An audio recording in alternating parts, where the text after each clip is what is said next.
Prajem príjemný dobrý večer, zdravím všetkých divákov, ktorí sledujú Farmu 2. Takže v nasledujúcich dokrutkách uvidíte, čo sa dialo na farme počas celého týždňa. Uvidíte zaujímavý duel a menšiu šarvátku medzi dvoma dámami. Prajem príjemné sledovanie. Takže na farmu nám prišli noví banditi.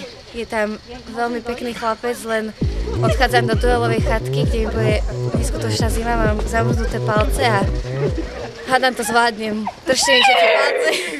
No, takže tento týždeň zhrnieme to na farme. Silvia, Kristná, veľký súboj. Myslím, že to príde až do úplného duelu, ktorý sa zakončí po prípade krvou. Akože niečo rozprávala, si myslíš? Prečo to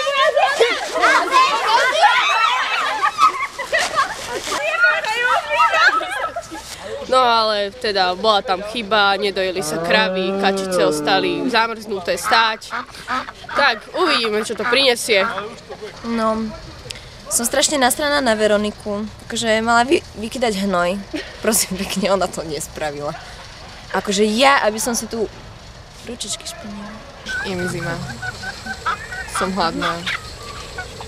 Kto sa tu so mnou nebaví? Kristína stále do mňa hubuje, že nič nerobím. Nenávidím ju. Nenávidím ju. Akože ty čo rozprávaš na mňa, Veronika? Čo na mňa rozprávaš?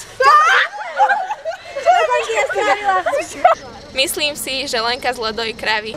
Lenka, tak ako dojíšte kravy? Však tam nemáš vedro. Dobre, chod to robiť ty, keď si múdra. Ale to je Nech sa tvoja páči, robota. odchádzam. Rob si to, čo sa toho vzdávaš.